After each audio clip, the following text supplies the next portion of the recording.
আয়নায় নিজেকে দেখা। মোহাম্মদ হাবিবুর রহমান। আয়না একটি ধাতব বস্তু, যার বৈশিষ্ট্য হল সামনে যা পাবে তাই দৃশ্যায়ন করা।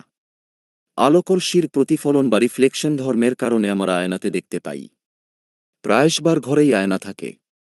এছাড়া সাজগোজের জায়গা, ট্রায়াল রুম, এমনকি লিফটের ভিতরেও আয়না থাকে। অধিকাংশ ক্ষেত্রে আমাদের সৌন্দর্য দেখার কাজে আয়না ব্যবহার করি। আমরা ঘর হতে কোথাও বাইরে যাওয়ার প্রস্তুতি গ্রহণকালে আয়নায় বেশি বেশি নিজেকে দেখি। উদ্দেশ্য হল নিজেকে সুন্দর দেখাচ্ছে কিনা যাচাই করি।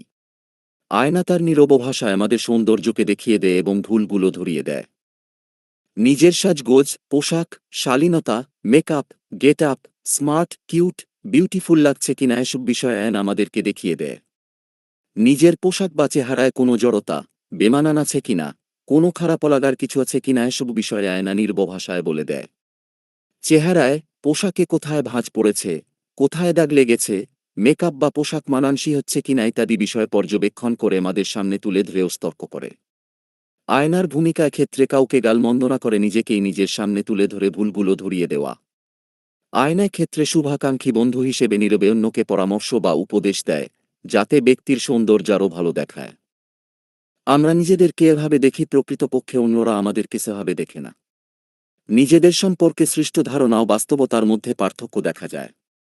আমেরিকান ডার্মাটোলজিস্ট ডেবরা লুফটম্যান এবং ইভা রিড উল্লেখ করেন যে, আয়নায় আমরা নিজেদেরকে এভাবে সুন্দর দেখি, অন্যরা তার চেয়ে 20% বেশি সুন্দর দেখে।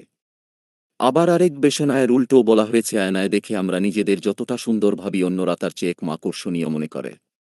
অর্থাৎ নিজেদের দেখা অন্যদের দেখায় যথেষ্ট তফাৎ বিদ্যমান। উদাহরণস্বরূপ বলা যায়, একজন নারী সাজগোজ ও পরিপাটি পোশাক পরিধান করে নিজেকে খুব সুন্দরী ও আকর্ষণীয় মনে করে কোনো অনুষ্ঠানে যোগদান করলেন।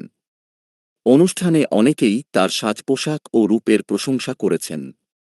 আবার উল্টোটাও হতে পারে। যেমন, কোনো একজন নারী নিজের সৌন্দর্য, মেধা ও পরিশ্রম দ্বারা নিজেকে যোগ্য করে মডেল প্রতিযোগিতায় অংশগ্রহণ করলেন, অথচ কেউ কেউ মনে করেন সে এই প্রতিযোগিতার জন্য উপযুক্ত নন। বাস্তবিক অর্থে এই আয়না হল নিজের প্রতি অন্যের দৃষ্টিভঙ্গি, যা আমাদের পারিপার্শ্বিক সমাজ ব্যবস্থা। আমাদের সাধ্য ও পছন্দমতো নিজেদেরকে অন্যের সামনে বা সমাজের সামনে উপস্থাপন করি। তৎপ্রেক্ষিতে অন্যরা বিভিন্নভাবে আমাদেরকে মূল্যায়ন করে।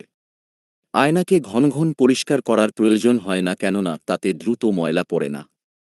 কিন্তু নিজেদের চেহারা, পোশাক আশাকের ঘন ঘন পরিষ্কার করতে হয়, কেননা তাতে দ্রুতই ময়লা জন্মে।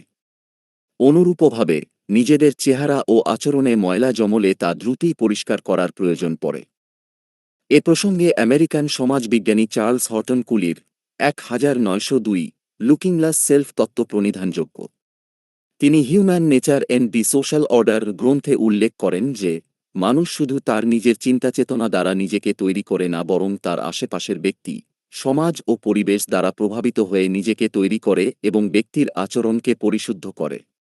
ব্যক্তির সাথে তার পারিপার্শ্বিকতা ও সমাজের মিথস্ক্রিয়াকে বর্ণনা করতে তিনি আয়নাকে ব্যবহার করেছেন। ব্যক্তি তার নিজের মূল্যবোধ ও আচরণ নির্ধারণ করতে অন্যের কাছ থেকে প্রাপ্ত মতামতগুলোকে কাজে লাগায়। লুকিং গ্লাস সেলফের 3টি প্রধান উপাদান হল: 1. আমরা চিন্তা করি অন্যের সামনে কিভাবে নিজেদের উপস্থাপন করা উচিত। 2. অন্যরা কিভাবে আমাদের উপস্থাপনকে মূল্যায়ন করে। 3. অন্যের মূল্যায়ন বা মতামতের ভিত্তিতে আমরা নিজেদেরকে সংশোধন করে পরিশুদ্ধ করি। তিনি আরও উল্লেখ করেন যে, আমরা শুধু অন্যের ধারণা বা মতামত দ্বারা উৎসাহিত হই না, যতক্ষণ না সেটা আমাদের মনের ওপর প্রভাব ফেলে। অন্যের ধারণার সাথে নিজের ধারণার সংমিশ্রণের ফলে নতুন ও পরিশীলিত ধারণা সৃষ্টি হয়, যা ব্যক্তির ইমেজকে বাড়িয়ে তোলে। ব্যক্তি নিজেকে যেভাবে দেখে, সমাজের সবাই তাকে সমানভাবে দেখে না, অন্যদের দেখার দৃষ্টিভঙ্গি ভিন্নতর হয়ে থাকে। একেকজন একেকভাবে দেখে থাকে। সমাজের চোখে বা অন্যের দৃষ্টিভঙ্গিতে নিজেদের যাচাই করে তাদের মতামতের ভিত্তিতে আমাদের ভুলগুলো সংশোধন করতে পারি। এভাবে উন্নত চরিত্র গঠন করা সম্ভব হয়।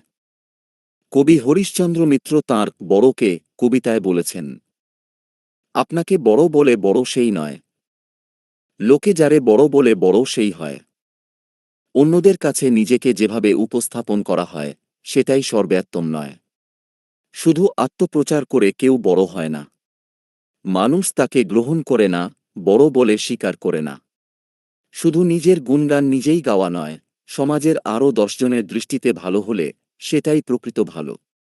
অন্যের দৃষ্টিতে নিজেদেরকে যাচাই করে আরও বেশি মার্জিত ও পরিশীলিতভাবে আমাদের আচরণকে উপস্থাপন করতে পারি। মানব চরিত্রের পরিশুদ্ধতা প্রয়োজন হয়। আপন আয়নায় সব দোষ দেখা যায় না। এজন্য মাঝে মাঝে নিজেকে অন্যের দৃষ্টিভঙ্গিতে, অন্যের বিবেকের মাপকাঠিতে যাচাই করে নিতে হয়। অন্যের সমালোচনাকে উড়িয়ে না দিয়ে ভাবনায় এনে সংশোধন করতে হয়।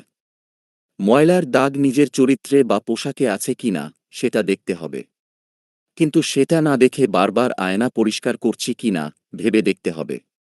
নিজের মধ্যে দোষ ত্রুটি খুঁজে বের করতে বেশি বেশি আয়নায় নিজেকে দেখতে হবে। নিজেকে আগে পরিষ্কার করতে হবে।